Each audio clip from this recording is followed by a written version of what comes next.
¿Qué tal amigos y amigas? Saludos en este miércoles mitad de semana. Hoy el calendario marca 4 de junio de 2025. Avanza este sexto mes del año y nosotros por supuesto también avanzamos con nuestra misión de informarles de los temas que marcan la coyuntura en el país. Vamos en este momento a desarrollar la entrevista del día y es que en medio del avance de la minería ilegal en varias provincias de Ecuador, la frontera norte enfrenta una realidad aún más compleja. Presencia de grupos armados, economías ilegales y un Estado que lucha por ejercer control. Sucumbíos es parte de este territorio disputado, atravesado por dinámicas de violencia. También la población denuncia abandono y la presencia del crimen organizado. Conversamos con Darío Domínguez, ex gobernador de la provincia de Sucumbíos, sobre los riesgos que se incuban en la frontera y también los desafíos del Estado para hacerle frente a esta problemática. Los saludamos de inmediato. Abogado Domínguez, ¿cómo se encuentra? Buen día, bienvenido. Bueno, muy buenos días, muchas gracias por la invitación. Precisamente el tema de la minería es un tema que obedece ya a una realidad latente, la cual tenemos que ir superando. El año pasado, recordemos que la Asamblea hizo ya una reforma para incrementar las penas a los delitos ambientales, pero vemos que al final se ha quedado solo en eso y no ha disminuido en lo absoluto. Creo que el detonante de Orellana, de los 11 militares muertos, y obviamente ahora más de 1.000 militares que ingresaron a recuperar ese lugar, obedece a una realidad latente en los territorios. Acá en Sucumbíos tenemos en Cascales, en Barranca Bermeja, lugares donde están tomados por la minería ilegal. Pero yo creo que este tema no solo debe tratarse en la recuperación, porque por ejemplo en Orellana vamos a recuperar, pero de aquí en 3 meses se van a ir los militares, van a ir a otro lugar del país y va a quedar eso abandonado. Pero ante la falta de presencia del Estado, estas organizaciones ilegales han hecho que la economía circule en esos sectores. Entonces, en muchos de ellos, incluso las comunidades les ayudan, les advierten, se solidarizan con ellos porque ven que el Estado no ha podido llegar, pero estas economías han dado trabajo a gente para que pueda estudiar, a restaurantes, a todo un entorno, ¿no? Entonces ya no se trata solo en el tema de la recuperación, sino que creo que hay que mirar que es un tema ya socioeconómico y hay que trabajarlo desde ese punto.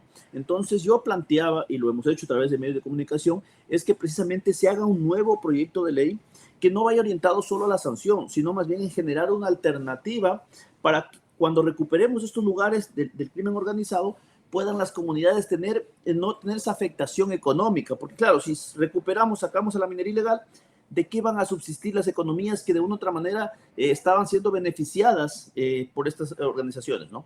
Entonces, la idea básicamente es poder establecer una normativa que les permita a ellos asociarse de forma legal y poder tramitar un permiso de concesión para que también puedan asociarse con algún capital internacional y puedan de esta forma hacer lo que están haciendo de forma ilegal, pero ya hacerlo de forma legal. Entonces ahí no generamos este impacto en las comunidades, sino más bien les damos una alternativa para el desarrollo. Por ejemplo, miren el tema de Sí. Galápagos, por ejemplo, ahí le quiero, para no contarle la idea, en el tema, por ejemplo, de Galápagos, nadie, por más resort que sea a nivel mundial, puede ponerse un hotel si no se asocia con un galapagueño. Y solo ahí pueden incursionar ese territorio. Domínguez, y antes de pasar a hablar un poco acerca de esta iniciativa que usted propone y pone en la mesa de discusión, consultarle un poco. Usted ha hecho referencia a la presencia de organizaciones criminales que muchas veces apoyan tal vez a la población de la zona donde ellos se encuentran. Y aquí consultarle cómo se ha visto esta expansión de la minería ilegal de la mano tal vez de organizaciones criminales en zonas amazónicas como Sucumbíos. ¿Cómo se ha ido desarrollando en estos últimos años? Avanzado de forma impresionante. Creo que el músculo financiero que el día de hoy tienen les permite incluso ya infiltrarse en la misma fuerza pública, ¿no? Mire, decían en el tema de Orellana, posiblemente las investigaciones, es que la información se filtró del interior, por eso los pudieron emboscar. Entonces, se ha permitido que estas organizaciones ahora tengan una estructura y un músculo financiero enorme y obviamente ya no estamos hablando de una excavadora o una draga. Estamos hablando de 30, 40 excavadoras que están ahí a plena luz del día destruyendo la Amazonía y llevándose un mineral. Porque no solo le están robando al Estado, nos están robando a través del Estado a todos los ecuatorianos, porque ni siquiera se beneficia el Estado como tal, simplemente un grupo o una organización es la que ha tomado el control de esos lugares. Y estamos pensando en la recuperación, que está muy bien, pero no dejemos de lado el problema de raíz. El problema de raíz es que hay que darle una respuesta a los ciudadanos que tienen en su entorno y que habitan en esos lugares. Acerca de las organizaciones o de la organización que tiene el control en zonas amazónicas, eso le iba a consultar dentro de su análisis. ¿Qué organización considera está teniendo el control, ejerciendo el control ahora en territorios amazónicos? Por ejemplo, en la frontera norte hay algunos expertos en seguridad que hablan de los comandos de la frontera. Creo que como en todo el país existen células, ¿no? De diferentes organizaciones. Entonces, puntualizar en una sola como tal es complejo porque creo que hay varias, ¿no? Hay varias. De hecho, se escucha que está tal grupo, como que dividido por zonas. O sea, un tema bastante complejo. Y creo que no solo es en la Amazonía, es a nivel de país. El país como tal está en un conflicto interno armado que lo decretó el presidente y justo el día está debatiéndose un proyecto de ley urgente en materia también de seguridad que me parece que es una respuesta necesaria que tenemos como país. Y claro, hoy me decían en una entrevista también que por qué no se puede aprovechar ahí para meter los temas de minería. Entonces yo les decía y le hacía la siguiente reflexión, que el tema de minería debe trascender con un cuerpo aparte, porque es un tema que no solo es de seguridad, sino también es un tema socioeconómico con las comunidades. Entonces esas dos aristas son las que hay que trabajar. Entonces no puede metérsele en este proyecto como está, porque el de acá es muy general, habla más bien de la seguridad, de incentivos tributarios a las empresas para que puedan colaborar. O sea, es otra realidad. Que si bien es cierto, pueden algo aportar también al tema de la minería, pero hay que centrar la minería específicamente en darle una solución en el mediano y en el largo plazo. Centrándonos un poco en esta iniciativa que usted ha compartido aquí en la entrevista, usted habla de un proyecto de ley que genere alternativas económicas para los lugares o comunidades que en este momento se encuentran pues captadas por el crimen organizado. ¿Usted ha tenido la oportunidad tal vez de compartir esta iniciativa con algún asambleísta, con alguna autoridad para empezar a trabajarla o solo es ahora una idea que usted la tiene en mente y que luego va a empezar tal vez a socializarla? Bueno, esto ya lo hemos hecho a través de todos los medios de comunicación de tal forma de que se convierta en una opinión de los ciudadanos, ¿no? Y que obviamente quienes tienen la facultad legislativa puedan recoger esas ideas, procesarlas dentro de la Asamblea Nacional y llevarlas a que sea una normativa. De no hacerlo, nosotros vamos a esperar un tiempo prudencial de 2, 3 meses, vamos a seguir haciendo vocería en los medios nacionales. De ver que no hagan este trabajo que les corresponde a los asambleístas, tomaremos nosotros a lo interior con un equipo de profesionales la rienda de elaborar el proyecto de ley, de tal forma que si no lo hacen ellos, lo vamos a hacer nosotros los ciudadanos y lo vamos a presentar en la Asamblea Nacional. Obviamente, yo veo y saludo la posición del gobierno en materia de seguridad. Por ejemplo, en este último proyecto de ley se evidenció como precisamente están abiertos a escuchar. Muestra de aquello es que hay un asambleísta, Sergio, que hizo 4 aportaciones al proyecto de ley, las aceptaron siendo él de otro partido político y están incluidas dentro de este proyecto de ley. Entonces, eso nos da la pauta de que políticamente el gobierno está generando las condiciones y abriendo los oídos a todos los actores respecto a la solución de los problemas. Entonces, yo creo que esa posición que tiene el gobierno es la adecuada y nosotros al transmitir esta idea, esta iniciativa que busca resolver un problema no solo con la sanción, sino dándoles otra posibilidad a estas comunidades, creo que va a tener eco en el gobierno porque hemos visto que tiene muestras de ir resolviendo los temas. ¿Usted no ha tenido acercamientos con asambleístas de alguna bancada para proponerle esta iniciativa? No hemos tenido ningún acercamiento, más bien lo hemos hecho de forma abierta a través de los medios de comunicación, aspirando de que alguno de ellos diga, este tema es interesante, hay que ponerlo sobre la mesa. Y si no lo hacen, pues vamos a esperar un plazo de 2 meses. Si en 2 meses vemos que nadie le paró bola a los asambleístas, nos va a tocar asumir ese rol. Doctor Domínguez, si usted ha hablado precisamente de que tal vez de que está viendo esta apertura o que se crean desde el gobierno nacional estas condiciones respecto a la solución de problemas como la inseguridad, pero mucho también se cuestiona de que esta estrategia debería de ser una estrategia realista para recuperar el control en todas las zonas que están en este momento captadas por el crimen organizado. ¿Cuál debería ser tal vez ese acompañamiento que se le dé para que sea una estrategia efectiva durante estos 4 años que tiene el presidente Daniel Noboa para hacerle frente a esta problemática y sobre todo también en zonas amazónicas, que es donde usted más conoce esta realidad?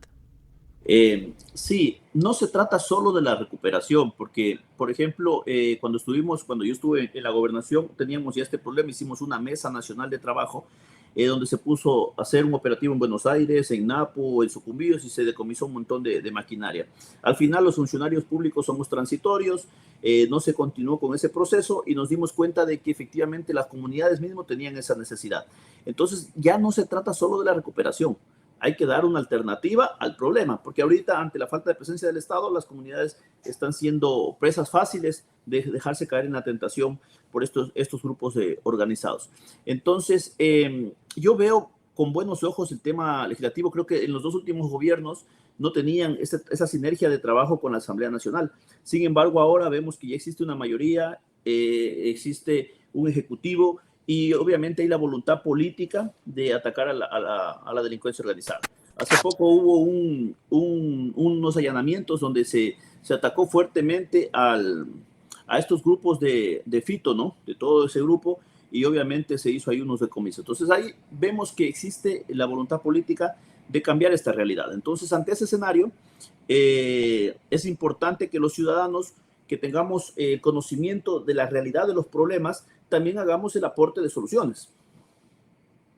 Ok, ya para ir entrando a los minutos finales de esta entrevista, consultarle también la minería ilegal, ¿qué cambios se está generando en las zonas amazónicas, aparte de estos cambios sociales y económicos? Que nos comparta un poco también esta mirada que usted tiene desde la Amazonía ecuatoriana.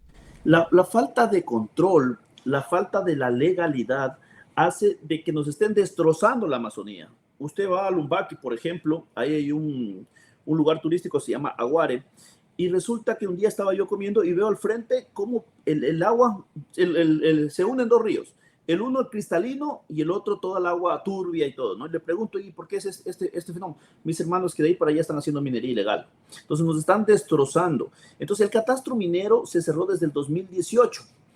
Entonces, ante esa cerrada, todo el mundo está de forma ilegal. Entonces están llevándose los recursos y las instituciones no pueden hacer los controles porque no tienen la capacidad operativa para hacerlo.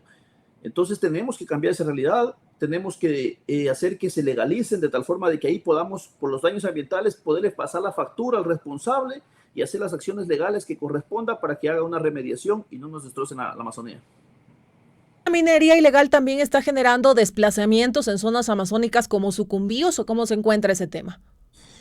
No genera desplazamientos, más bien está generando movimientos económicos.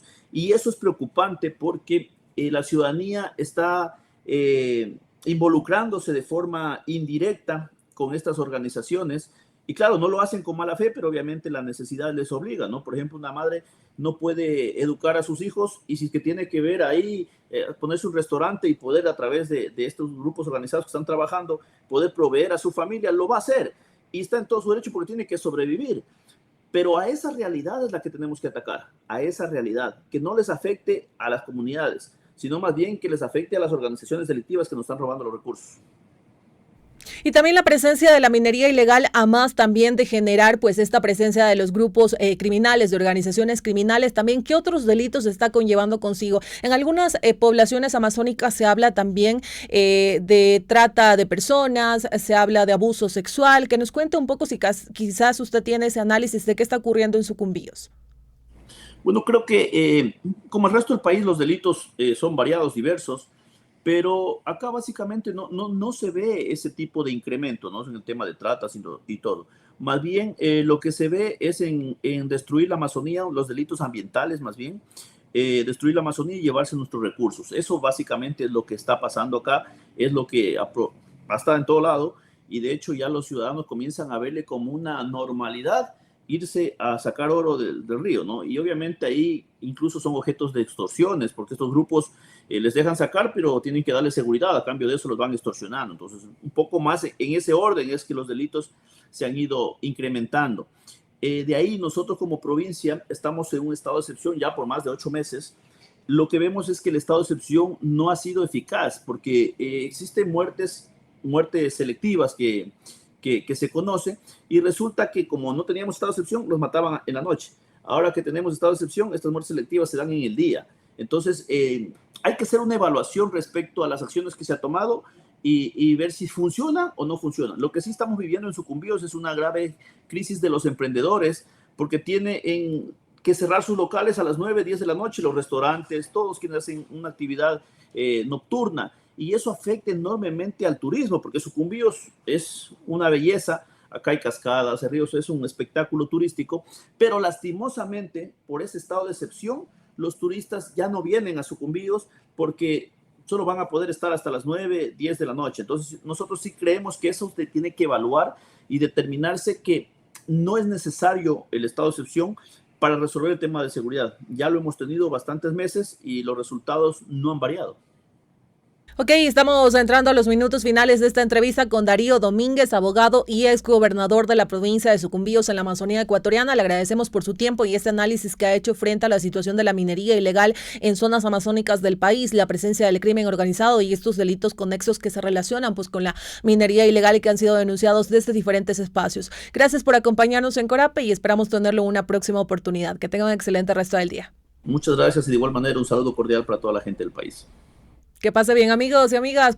Concluimos la entrevista del día aquí en los medios comunitarios. Sigan en sintonía de cada uno de nuestros espacios.